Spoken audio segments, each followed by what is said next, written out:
Shadow Slave. By Guiltythree. Chapter 1255, Dancing Spirits. With a faint smile on her face, Nephise nodded and raised her sword, pointing it at him in invitation. Sunny summoned the Sin of Solace and took a stance opposite her. From the forgotten shore to the basement of his home in the peaceful terrace district, they had trained with each other numerous times. This simple sequence of actions was as natural for them as breathing. However, today, there was an awkward pause. Sunny scratched the back of his head and glanced at the Jade Jian. That isn't going to work, is it? Nephi seemed to have come to a similar conclusion, looking at him sheepishly. No, what the hell? Since when does she know how to emote? This is just too cute. He coughed. The problem facing them was that both had grown too powerful, and, subsequently, the weapons they used were too powerful, too. The Sin of Solace was a transcendent memory of the 5th tier, and quite a harrowing one at that. Sunny was not entirely sure what the level of Neph's longsword was, but it had to be quite a menacing weapon, as well, considering that it had come from the soul arsenal of a saint. It would be already bad enough if the Sin of Solace damaged or destroyed it. But what if Sunny was not careful enough and scratched Nephise in the process? The curse of madness carried by the Jade Blade would either crush her mental defenses, or at least put debilitating pressure on her mind for a period of time. Standing some distance away, the spirit of the Jian smiled. No. Don't worry. I'll be gentle. However, that smile of his was more than a little bit sinister. Sunny frowned, then dismissed the jade sword and got lost in thought for a few moments. Eventually, a smile of delight appeared on his lips. Let's do this. The shadows around them suddenly moved and flowed toward him, then slowly formed into 2 inky black swords. One of them was a fearsome odachi, while the other was an elegant long sword. The odachi was easy to create. This was one of the shapes Sunny had practiced relentlessly, after all. The long sword was a little bit tricky, since he had never created one before. Nevertheless, he was familiar with it as well, and so managed to produce a passable one with some effort. One would think that manifesting shadows into a weapon would be easier than shaping them into articulated hands, since weapons were static by nature. However, in reality, shaping a sword was just as complex of a task. A good sword had to possess certain characteristics to feel right in the hand: weight, balance, flexibility, and rigidity, center of percussion that Neph had recently mentioned, and so on. It was especially daunting with something like the odachi, which possessed a flexible edge and a rigid spine. To improve in that regard, Sunny had even studied a bit of blacksmithing on the network. Back then, clan valor had been preventing him from visiting the dream realm, so he had a lot of free time.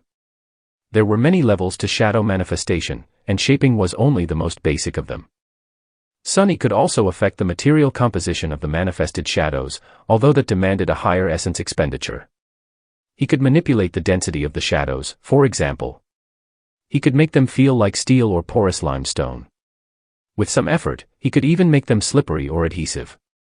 In the past, all these internal transformations had been very difficult to achieve, but after inventing shadow incarnation, Sunny made a breakthrough in his mastery of shadow manifestation as well. Now, it was much easier. All that was to say. When Nephise dismissed her long sword and curiously took the shadow weapon from his hand, he secretly held his breath. She weighed the black long sword, then swung it a few times to test how it felt. Then, she nodded in satisfaction. That works. Sunny suppressed a proud smile and raised his odachi.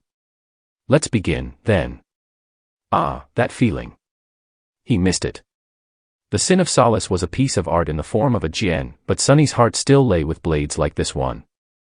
Maybe because it was what he had learned swordsmanship with, wielding Midnight Shard on the Forgotten Shore. Not to mention all the fun times he had had as mongrel in the dreamscape. Raising the odachi slightly, Sunny pushed himself forward and attacked. It was as though 2 spirits were dancing under the bright light of the radiant suns. The 2 of them were instantly entangled in a breathtaking dance of singing steel. Their swift figures blurred, and soon, nothing but a dark shape and a light shape could be seen, moving across the green moss as they weaved and circled around each other. It was as though 2 spirits were dancing under the bright light of the radiant suns. She really has improved. Neph's swordsmanship felt different. It had always been somewhat ineffable due to her eerie ability to control both the battlefield and the enemy, but now, there was an even more bizarre quality to her graceful skill. The steps seemed the same. The cadence seemed the same. The offensive and defensive moves seemed the same, as well.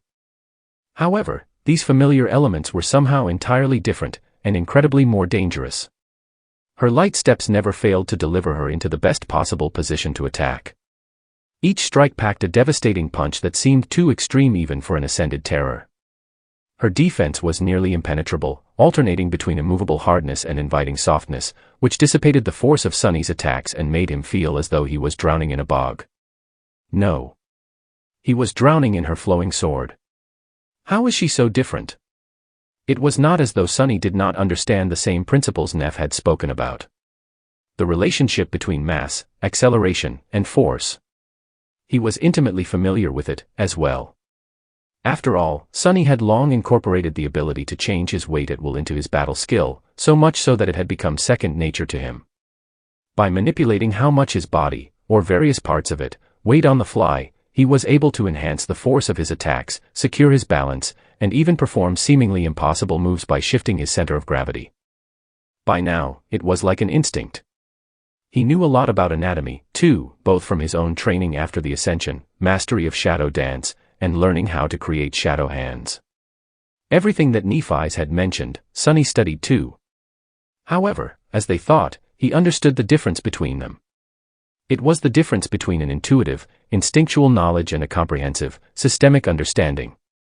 And so, even though Sunny could perceive the essence of what Nephi's was doing through shadow dance, he couldn't repeat it with the same level of insight. This was different from fighting Morgan. Morgan was supremely skilled, yes, but the main challenge of dueling her was the dire power of her enchanted body and her sharp, killing will. Nephi's was not using any augmentations, and her will was vast and calm as an ocean. Beneath that indomitable calmness hid the fiery fury of a roaring flame. It was pure technique, pure insight, pure mastery. Pure passion. Sunny frowned, feeling that he, too, was starting to sweat. Nephi's was strong, but he was strong too. Among human swordsmen, he was perhaps one of the strongest. His mind was clear, his elusive skill was perilously insidious. He was not the same person he had been before. Antarctica had forged him into someone much more steady, powerful, and deadly. Their duel was exhilarating. Chapter 1256, Reaching for the Stars. Sunny and Nephi's climbed back into the familiar fissure only after the seven suns plunged into the waters of the great river. They hungrily consumed the last few ration packs from the covetous coffer, and then settled on the weathered rock to sleep. Saint was standing guard above the fissure, and Nightmare was near to protect their dreams. So, they decided not to alternate and let themselves rest through the whole night. The world was swiftly enveloped in darkness. The nocturnal glow of the great river did not reach the depths of the fissure, and there were no stars or the moon in the sky. The world was entirely black, as if they had plunged into an endless void. Listening to the soft sounds of Neff's breath, Sunny let the sense of fatigue overwhelm him. He was tired. However, it was not the cruel, chilling exhaustion he had suffered often in the past months. Instead, this fatigue was of a satisfying and pleasurable kind. Something he had not felt in a while. Sunny had learned a lot during their training today. They had practiced together until the sunset, and in the process, both had done their best to make the opponent sweat. He had not held back much, and neither had Nephi's. In the end, Sunny found himself lacking. Even after all this time, she was still like a distant star. One he could see, but never touch. At least in terms of swordsmanship and mastery of battle. It should have been disheartening, but he found it strangely encouraging instead. Sunny felt as though he had been shown a new horizon. Something to strive for, as well as a clear direction to reach for the stars. He also realized that there were still flaws in his mastery of shadow dance. That was a valuable revelation in and of itself. Armed with it, he could refine and perfect his formless style, bringing it closer to the next step. That said, Sunny felt very strange right now. It was because he had realized that, currently, he was more powerful than Nephi's. Yes, she was a better fighter than him. However, Sunny had so many tools at his disposal. He also had two transcendent devils and an awakened terror on his side. if the two of them were to battle seriously. He wasn't entirely sure who would be left standing at the end, but he knew that his odds were much higher than hers. It was a vast, tumultuous, and deeply unsettling emotion.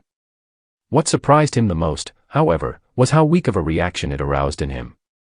There had been a time when becoming more powerful than Nephi's was all he ever thought about. But now, he felt almost indifferent. It was what it was.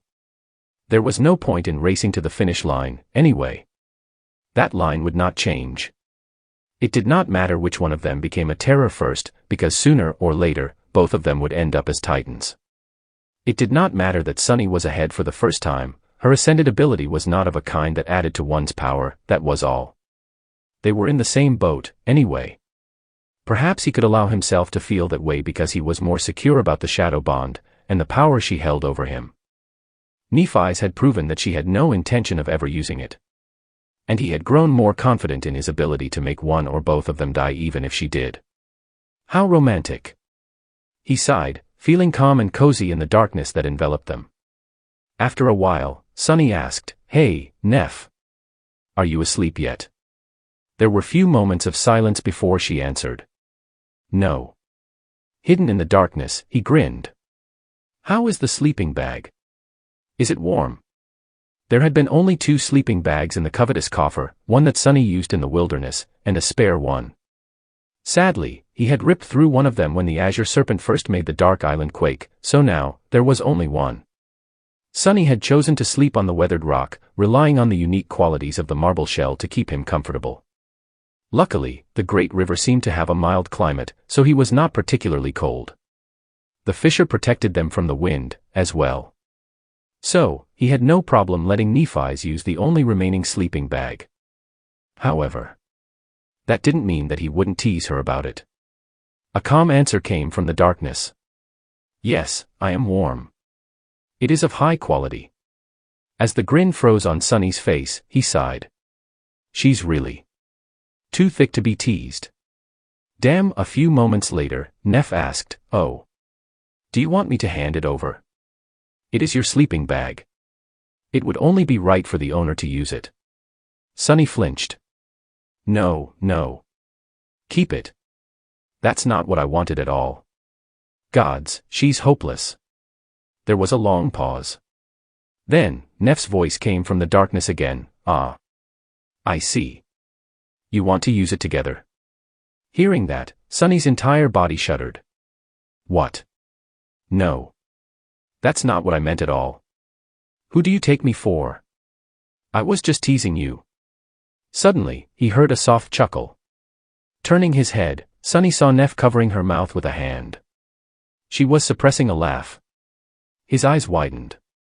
Wait. A reverse tease. I've been played. His heart ached.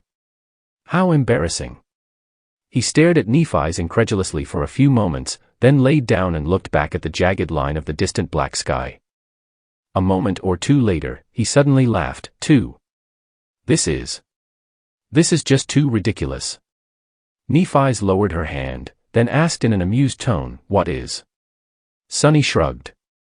I mean, we are sailing a river of an unholy titan's blood on the corpse of a great monster. Moving back in time. And giggling like children. She remained silent for a while before saying in her usual calm tone, "Yes. It does sound a little ridiculous." Then, there was a comfortable silence between them. Sunny looked at the black sky for a while. Soon, a sigh escaped from his lips. He lingered for a long time, then turned his head to look at her again. Neph. Can I ask you something? She turned her head to face him, as well, even though she couldn't see anything in the dark. Sure. Sunny hesitated. But, eventually, he still asked, "Can you tell me what happened to you in the second nightmare?" A hint of amusement slowly disappeared from her eyes. Her faint smile was erased, as well. Nephi's remained silent for a long time, her expression turning bleak and distant. Then, she sighed. Okay. I'll tell you. Her voice sounded strangely forlorn. Turning away, Nephi's looked into the darkness and said, "In my second nightmare, I was a woman made of stone. Like your shadow, but also different. Defective.